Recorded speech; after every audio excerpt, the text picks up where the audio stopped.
Welcome to Spacevidcast, episode 2.30. We've done 30 of these things this year. Wow. For October 9th, 2009, I want to point one thing out. I got the month and the day right.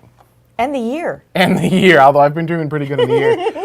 We are your Spacevidcasters. My name is Benjamin Higginbotham. With me, as always, is beautiful, lovely, wonderful, talented, incredibly intelligent, and slightly flustered Carrie Ann Higginbotham. We've got an action-packed episode for you today because tomorrow, actually there's a lot of stuff going on tomorrow. Yes. In the morning, we're going to destroy the moon. We're actually going to, Well, it doesn't matter what happens after that. It really. really doesn't. This unfortunately will be the last show. World. It is the end of the world. So we're hurling a missile at 4 million, according to what the news I'm reading, 4 million miles an hour. It's going to break the moon in half. It's not just any missile. Oh, yeah? Yeah, no, this is a C3 TNT atomic missile. Designed to blow up the aliens on the moon. Yes. We'll talk about that in the last half of the part of the show. In fact, in this particular show, we're going to be taking your calls live, which will be interesting. And he only says that because you people are very interesting. Yeah, that's why I say that. In addition, later, we've got the One Drop event going on. Yes. Later that same day. Should we all still be alive? That will actually be technically, because we do everything coordinating universal time, that will be October 10th at 1 minute past midnight, essentially. And that is helping the world get clean water, because not everyone is fortunate like we are to have clean water. Exactly. And we've done other water events here on Spacevidcast, because we're not just about... Oh, it's just like a water day, isn't it? We're searching for water on the moon. We're trying to clean up the water on Earth. It is. It's an epic water day. I'm sorry, I totally throw you off. I'm so sorry. You did. I was on a thing. You and were. It's really important. We're not just about exploring space and expanding humanity that way, but also, space exploration should help us here on Earth. And Guy Liberté, it's Guy Liberté. I have no idea how to pronounce his name. I'm sorry. The founder of Cirque du Soleil. The founder of Cirque du Soleil, who is currently on the International Space Station, will be joining live for this worldwide event on October 10th at 1 minute after midnight, coordinated universal time. It's really hard to actually do that in coordinated. I know. It's October 9th for those of you in the United States. It's October 9th starting at 8 p.m. Eastern Daylight Time. That's going to be pretty epic. And we'll be covering it here on Spacevidcast. We'll have the live chat room. I encourage everyone to join and actually let's participate, have some fun with it, and educate everyone about it. And as I was saying, we don't want to just explore space, but we want to have that space exploration help us here on Earth, help humans develop cleaner water, and then maybe we can get a caution urine sticker on every device in our home. How awesome would that be? That'd be great. Awesome. Do we have any other space news items we wanted to cover before we hit LLC? No, I want to come back to One Drop later on, so we're good. Well, we'll do that. How about we do that after the break? Yes. Sweet. The Northrop Grumman Lunar Lander Challenge, for those of you who have been watching our dailies, is really starting to heat up. Oh, it's a competition. And the Northrop Grumman Lunar Lander Challenge is if you haven't been watching the past shows, it's a competition. It's a much like the Google Lunar X Prize, but as opposed to being done by Google, it's Northrop Grumman and NASA. And there are two levels of the contest. The first level is you have to launch a vehicle. What is it? I forgot how high you have to go. Well, we could ask our guests. We could, but you have to launch a vehicle up in the air. It has to hover, go over, translate, and then land. But then the really hard part is you have to relight it, hover, and go back to the original pad. And they measure your accuracy as well for both of those pads. So you have to be extremely accurate. And the person who not only does both rounds, but also is the most accurate wins these purses. Armadillo Aerospace won level 1 last year, first place prize, but level 2 is still open. And this year we've got level 2, first and second place up for grabs. Now someone is winning level 2. We just don't know who yet. Live on Spacevidcast, check it out, we have got I'm not sure your official title, but Michael Mealing, would it be CEO? What's your title? Oh, no. Dave Masten is CEO. I'm the VP for Business Development, CFO, and head of marketing and sales. So you had a C and an O in there. So I got those two right. I just missed the middle one. With a bunch of VPERSTLYNE in between. First off, I'd forgotten how high up you have to go. Is it 100 meters? It's 50 meters. 50 meters. That seems a lot more reasonable than 100 meters, doesn't it? I think that's the boundary of space, actually, once you get up that high. So you have to go up 50 meters. You have to hover. You have to go to Mars. Then you got to come back. You have to hover. You have to translate. And in level 1, you have to basically be off the pad for a total of 90 seconds. Correct. And you did it. Ta-da! Yes. We actually did our first attempt last month, about 3 weeks ago, and had an engine problem in between the first and second legs, and decided not to risk the vehicle. And we've got 2 windows in October. We had this one yesterday and today, and then we have another one at the end of this month that we're going to do our level 2 attempt. So now, can I ask an odd kind of question? You guys seem to be the only team this year, because this year is a little bit different than other years where before all teams had to get together in one spot and they all had the same, like 2-day window and all that other fun stuff. But this year they decided to mix it up a little bit, and the judges would go to the teams. And as far as I'm aware, you guys are the only teams that reserved 3 separate windows. Was there like a strategy behind that? You see what I'm saying? There was a little bit of a strategy on our part. It has a lot to do with the level 2 vehicle and when we were going to have all the parts and everything in to fly that. Originally, the plan was the 2 windows in October were going to be for the level 2, both of them. Okay. When we had a problem with the level 1, we decided to use one of them for the level 1. It's one of those things that we would rather have more opportunities than less. Everybody else had a different strategy. Armadillo wanted to go first as quickly as possible in case they needed another date. They actually had time to re-register for an additional date. Right. I'm not clear exactly what the other team's strategies were for the dates they picked, though. Strategic. But as I understand it, once Armadillo won, I don't think they re-registered, did they? No, they didn't. They don't. So, I mean, technically, theoretically, when you guys go for your level 2 prize, if you're more accurate than Armadillo, They just shot themselves in the foot. right? I mean, because you at this point have a chance to win the level 2 first place prize, which is $1 million purse, by the way. Yes. Yeah, that's something we talk about in the company quite a bit. I'm sure you do. There's a good chance we could yank it. So. Well, you're kind of the underdogs. I don't want to say you came out of nowhere, but everyone.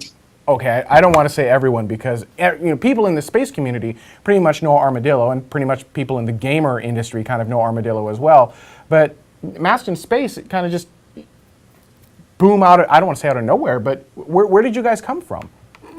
We've actually been working on this since about 2004, so we've been around for a while. We got started at the same space access conferences that Armadillo got started trying to do this stuff way back then. Armadillo basically has about 2 years head start on everybody else.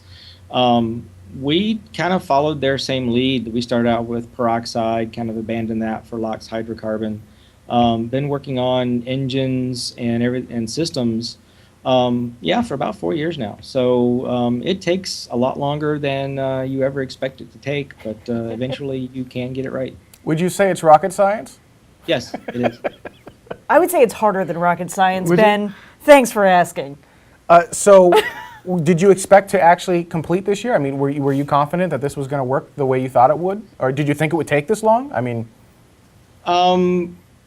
We've learned over the past 4 years that it probably would have taken this long. We got more and more confident over the past month or so with Zombie, especially after we flew those tether flights and we were getting very consistent behavior out of the control system.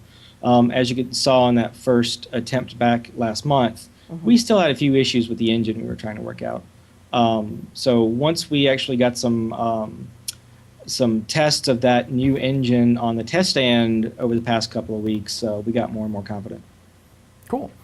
That's Where do you go from here? cool. I mean, so you win level 1 second place, you win level 1 first or level Level 2 two. first place. Then what do you do? Actually, Zoe is meant to, which is the level 2 vehicle. Zoe is meant to scale up to be able to take commercial payloads starting in 2010. it turns out that there's significant interest in high altitude but not space flights for testing of equipment, atmospheric testing, things like that. And so we're going to be taking Zoe and actually flying some payloads on it for paying customers. The tanks on Zoe are meant to be able to carry a good bit of fuel. There's another engine we're going to be developing, a 2,500-pound thrust engine. So combining all those together in 2010 is going to hopefully get us to some interesting commercial payloads. Now, you're going to combine all those in 2010. Will you fly in 2010 as well with those? Because that's a pretty rapid deployment. Well, a lot of these payloads, they only need about 15,000 feet, 20,000 feet. So it's not very high, but it's usually about 100 kilograms to 50 to 100 kilograms of payload. So even if you look at the 90-second hover, if we had just put the throttle to the floor and went straight up, we could have gotten a good bit of altitude out of that. Oh yeah. So it doesn't take much beyond what we're doing now to actually carry some interesting payloads. Oh, that would be cool. Can you guys do that? Can you just I mean, when you're done and you win the thing, be like, you know what? Let's just put the pedal to metal, fly the thing up as high as it can go, just let it go up all the way, just expend all your fuel going up and see how high it could go. That would be a really cool bada boom when it comes back down. That's the problem, is the bada boom when it comes back down. We do have pieces of equipment on that vehicle that are quite expensive. Yeah, that's the one thing that I think people don't realize is that the money that's expended to make the vehicles and all of the research and all of that stuff is not necessarily covered by the prize itself. Yes. Well, yeah, and that's something that X Prize Foundation talks about quite a bit, is sometimes you'll spend more money making the vehicles than you would even win in the purse itself, even if you win first place. The estimate was that Scaled Composites spent about $30 million going after a $10 million prize. Yep. Wow. So that's a good chunk of change.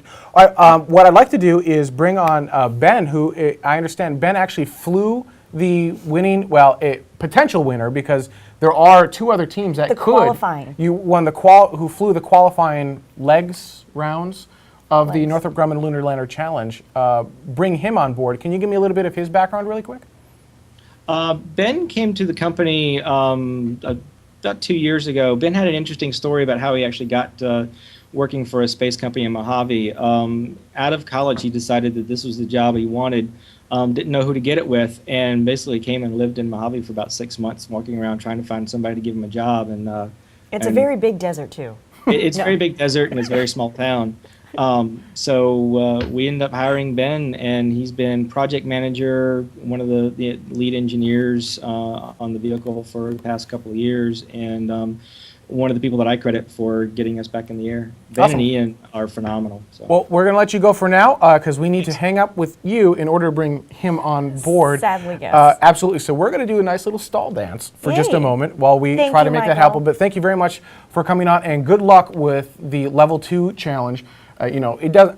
I'm rooting for everyone because Armadillo is pretty cool. Masten Space is pretty good. They're all really cool companies. As we said in the last daily, these are the guys who are changing space and changing humanity forever. Exactly. This is the first baby step to make that happen. Yep. And I know that seems way dramatic. I understand that. It's like way over the top. But it is. I really do believe it's true. Yeah, we are at the forefront. We are the very tipping point, the very edge of all of this changing. And that's really, really important to, I think, realize, as far as I'm concerned, that this is that tipping point. This is that edge of those things that, these people's children are going to be learning about, the people that are our peers that are making these things go. Yep. So, Kath, what I'll have you do is hang up with Michael and give Ben a call because I can't stall much longer. Hey guys. Thank you, Michael, very much. And we'll bring Ben in who actually flew these legs and can speak intelligently about how all of that went. And one of the interesting things, but one of the interesting things, if you go to their YouTube channel and you watch leg 1, leg 2, and there are a couple different camera shots you can watch it from, it launches up and then it does this little kick maneuver. I'd be curious to know why, because I don't think Armadillo did that. They did it a little bit differently. So I'll see how all of that goes. I believe we've got Ben on board with us now. Thank you very much for joining us, Ben. I'm going to stall an extra There you go. second. Hey, Ben. Hey. So talk to me about what it was like, because you flew the Zombie during the Northrop Grumman Lunar Lander Challenge. Right, yeah, I was the one running the checklist and generally bossing people around, which was great. People were really with it. I'm in our shop right now. That's Joel behind me there. Hi, And Joel. then back in the back, there's Ian Garcia, hard at work, and Ken Brown there too. So it's, 7:20, it's in the Mojave Desert, and people are still at work. The CEO is actually out working on the vehicle right now. So That's really quite cool, actually. Which vehicle is he working on, by the way? he's working on Zoe. We actually, right after the competition, we detanked the fuel out of B so that we could find out how much margin we have left, and then we're busting straight into Zoe and trying to get it ready to go. Nice. Really want to win that one too. Talk to me about the flights themselves. Did they go as you expected? They seemed fairly smooth, although I'm still curious about that kick that happens at the top. Yeah, the flights went perfect. The kick, the objective of that is to give the vehicle a lateral velocity. It's going like this, and so it kicks the engine over one way, which tips the vehicle over, which gets it, moving. It's basically, if you've ever seen an instructional video on like a Segway, they say to start driving, then you just lean forward, and that gives you forward momentum, basically. So it's basically the same with the rocket. There's no way, there's only one engine on it. So the only way to get moving is to move the CG over and then have, use some of the rocket force to give it lateral velocity. The kick is so big because our guidance guy is really cool. And, he ran simulations and said it was fine. It's about 10 degrees. John Carmack actually said on A Rocket that he thought it was impressive and that he wasn't that brave. So they don't do it because they're not brave enough. We're just that much more awesome. So on an awesome scale of 1 to 10. Just jab a little. Yeah. Well, no, it is. No. Although there's money involved, I would say it's a friendly competition. You see all of the other guys, kind of rooting for everyone else because We are huge friends. I mean, like we go out I watched Paul's test for quite a while. I've been out and filmed his tests and put them up on YouTube. Everybody goes to the Space Access Conference every year, and we ask John questions because, like Michael said, they've been doing it a couple years longer than we have. So we ask them questions about how they do stuff. We actually have a saying around the shop, WWAD, what would Armadillo do? Then you do the opposite? No, I'm kidding. We do that, and the interesting is this year the vehicles have really converged in design. We've always done pressurized rockets, and they started out doing blowdown, which has advantages where you just fill the tanks half full and then pressurize the top, whereas we always had pressure tanks on our rockets because it increases the performance.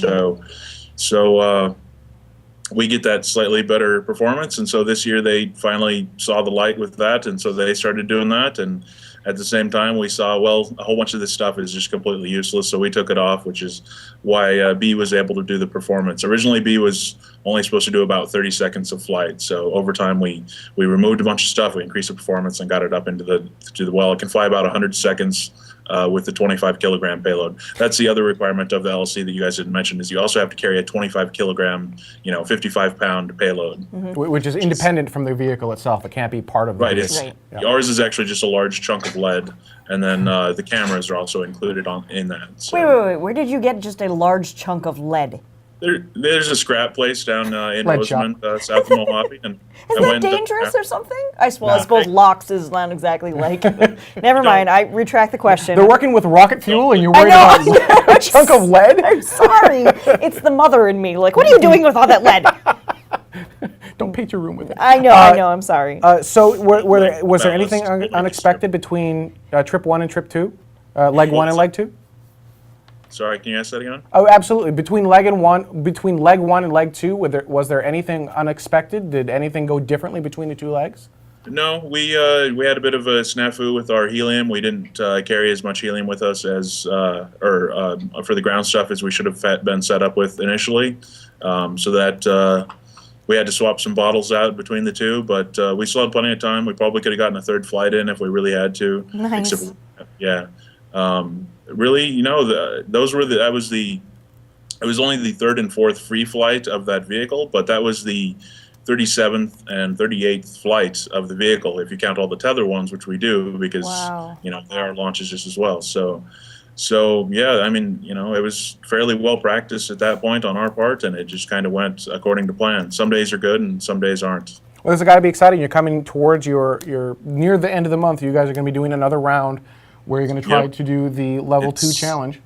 Yeah, it's a crazy short amount of time to do it in, but we are definitely pushing for it. I was hoping to have actually that vehicle done before now, but it's a very tight schedule. We had some issues with some of our tanks in the process. We actually we built some new aluminum tanks from scratch. We actually bought material from Europe, had it shipped to Canada where they spin it into hemispheres, and then had it shipped to LA where it was welded together. They did the first one perfectly, and it was supposed to go to 1100 psi, and it went to 1400 psi, which was great. And then the next two exploded at about 900 psi. So it was like, so we changed the process on that a bit, and finally got one that passed. And so we have a full vehicle. Actually, I can go walk out and show you the vehicle if you guys want to do that. Yeah. Live tour right here, right now. Live tour. The guys are watching too. So here we're walking out of our office, and All Blair Witch style. I love it. all Blair Witch style. Yeah, if you could just snot into the camera, that would really help. So this is Zoe. On the top, we have a carbon fiber tank for the fuel, isopropyl alcohol. So this is XA0.1E.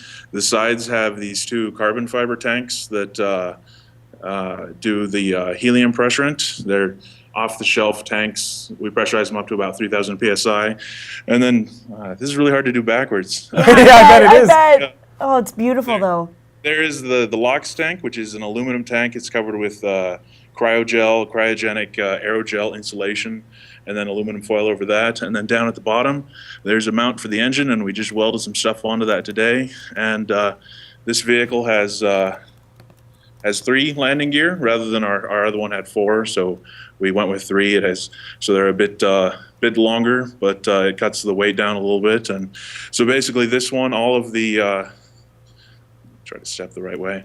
The tanks are just attached together with a truss structure, just aluminum tubes, and that attaches it up to the tank. And there's some pressurant valves and stuff up on top, and some pressurant valves in the middle. And it's really, the other vehicle. Actually, I'll walk over and show you B because it's sitting right here as well. Here is Here's the other vehicle. So it's a lot of the same design. It still has a LOX tank, except this one has a different kind of insulation. And then up top, there's an IPA tank, and there's the 2 Carlton bottles there and there. And the X Prize logo that they require us to stick on is right there. And then I think that's funny. You have to have the payload and the logo, by the way. Yeah. So then, actually, I can show you the payload. It's the hanging there in the center. There's some lead blocks, kind of hard to see, and there's Ken's pointing at it. So. Yay, thank you, Ken. Ken, wave, Ken. Thank you. And there's Mike, and here, let's go say hi to Dave real quick. Hi, guys. So here's Dave. Say hello to the internet. He is our friendly CEO. So. Yes, Awesome. the name that the company is named after. Yep. So there is your company tour. That's fantastic. We're excited to see you guys attempt a level 2. Have you flown ever for the level 2 purse yet? Have you tried at least any flights up for that yet? No, we haven't. The vehicle is brand new. We have not yet flighted. How confident are you that you're going to actually be able to do what you did with Zombie? Very. Well, the nice thing about it is that we're using the exact same engine, basically. It started out as a 750-pound thrust engine, and we can fire it in the hopefully up to 950, possibly 1,000 pounds thrust. So this vehicle has slightly larger tanks, which gives it more endurance, and because of the lack of it doesn't have that big yellow structure, which is actually steel on the old vehicle. So basically, we got rid of everything that's unnecessary, just stuck everything on the tanks. Really cut the weight down. The avionics are very similar. We're using the same inertial measurement unit, same GPS unit that gave us the accuracy. A new generation of electronics that Ken and Ian were actually testing this evening. I told them to be quiet so that I could talk on here. So I'm actually interrupting work, but yeah, all right. It's very similar. The engine is going to run the same way. We're using the same process as everything else. It's just, the tanks pass. And so basically, if we can get everything integrated, and if we don't find any issues with the couple of parts that are new on this one, then I really don't expect it to be much of a problem. Well, good luck with winning level 2 first place prize. You guys were scary accurate, so if anyone has a chance at it. Yeah, we are going to be just as scary accurate for the level 2. So really, it's if we get it working and if we get it flying, then either we'll win or we won't qualify. So it's going to be a fun time. You know, I think Spacevidcast as a community should do something. If Masten is able to get within an average of 5 centimeters or less off from center mark, because I think they could do tricky. it. Well, I'm not saying it's not tricky, but you know what? So is 11 centimeters, But which I believe possible, clearly. Yep. But if they're able to do that, we should do something for them. We should all like fly down there and give them a hug or something. Yeah, That's great. I thought we were flying Yep. down there. Ben, thank you for joining us. We got to talk about LCROSS. So we'll be, we'll be covering you as much as we can on Spacevidcast, and we'll be giving out you guys the Twitter address that everyone can follow you guys for your next we launch. appreciate the coverage. Yeah. Oh yeah. No. Great stuff. Thank you very You much guys for are doing joining amazing us. stuff. Okay. Thanks. Thank you. All right. Stay tuned. We're going to be talking about the end of humanity as we know it when we return, or will we? Or something. We'll be right back. Hello and welcome to the Crow River Coffee Company in Watertown, Minnesota. Situated on the bank of the beautiful Crow River, we offer espresso drinks, delicious food, live music, bulk beans, and artisan items. You can see us at crowrivercoffee.com. Thanks.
And yep, so these are the Spacevidcast tinfoil hats that we offered in the first Spacevidcast calendar item. That's I right, have 250 square feet, so I can make lots of these things. So the reason we're joking about that is I have never seen so much. What is with this on my hat right here, by the way? Well, I had to make it different. should I So turn it you've like- got like a handle. this? I've got Just turn it. I've got that way. a like a mohawk. So LCROSS, it's going to be impacting the moon. I can't wear this any. Oh no! Oh God, you broke it. I got a defective hat. Apparently. LCROSS is going to be impacting the moon. Well, depending on when you're watching this. If you're watching this live, it's going to pretty much be happening tomorrow morning, very early if you're in the U.S. There has been a fantastic amount of press attention calling it a bomb, a missile. It kind of actually is a missile, I mean, technically speaking. And we've read people talking about how it's going to blow the moon in half, how it's going to impact the moon in such a way it will affect the tidal waves here on Earth, how we're actually not going to look for water, but we're actually, for this part I have to do this, we're actually going to bomb the aliens that are living on the dark side of the moon. The inhabitants. The inhabitants of the moon. The ancient inhabitants. And pretty much what it is just the U.S. is just big government conspiracy. The U.S. is trying to cover up the fact that there are inhabitants there, and we're trying to start another interstellar war. So we have got, is he ready, Kath? Great. We've got Ron. Yes, we can. We've got Ron. It's Smythe. All right. Is that correct? Yes. It's just Smith. I Smith? just did that to jazz it up a bit.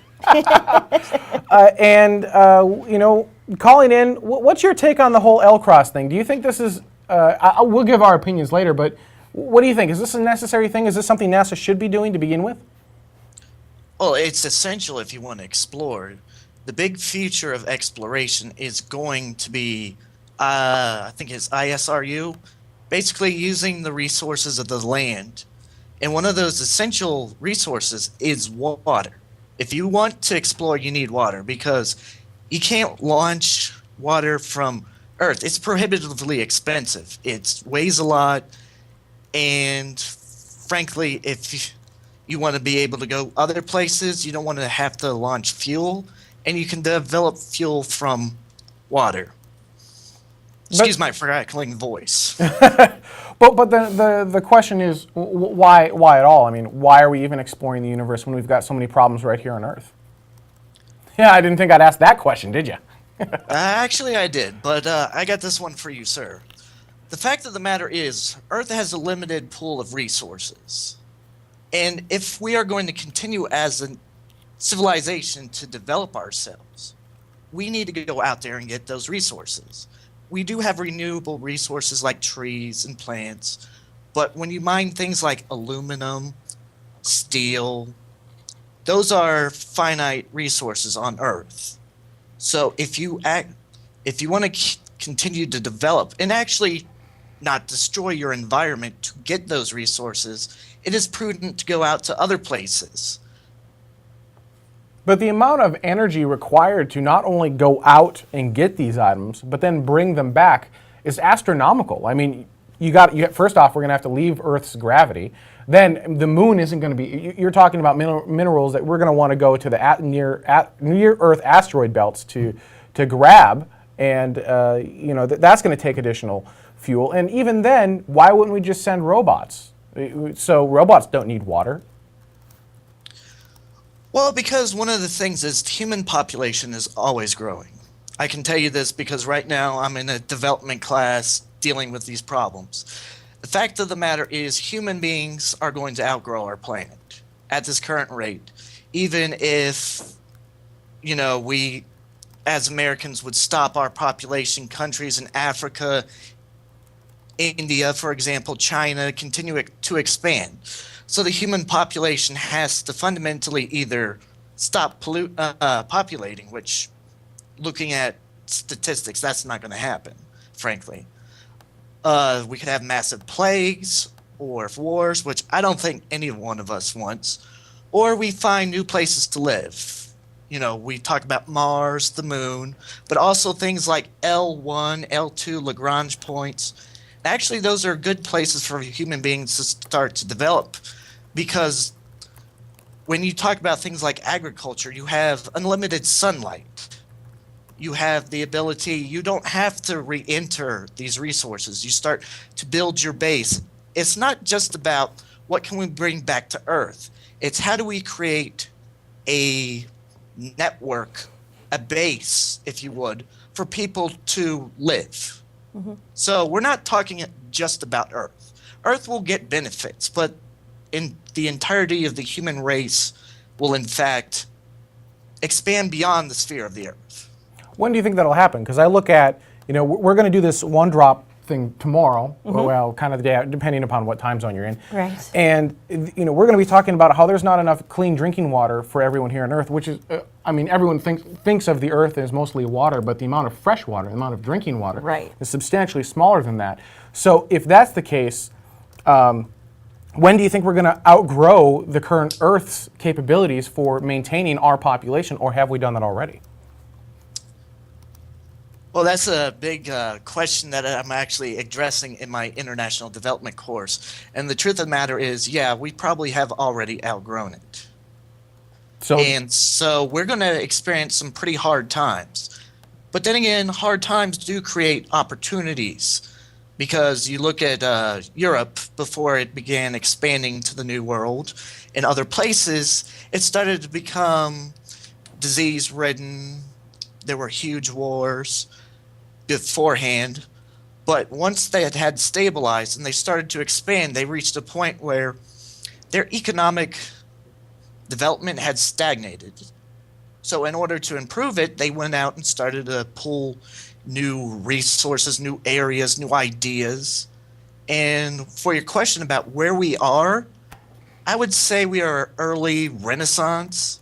We have hundreds of years before this is going. This is not going to be a 10, 20-year thing. That's going to be 100, 200 years before we start to really see this kind of even settlement on Mars. I know people say we can get to Mars in 30 years, but that's more like putting a flag down. But when you're talking about actually living there, Well, I'm not sure we that can. is a huge problem. I'm not sure we can. You look at what the Augustine Commission. In fact, I've got a letter from the National Space Society right here, talking about the Augustine Commission, and it just says, in big bold letters, NASA does not have the means to match its aspirations for future human spaceflight. We can't even get back to the moon by 2020, let alone Mars by 2030. So then, who's going to do it? So we do LCROSS.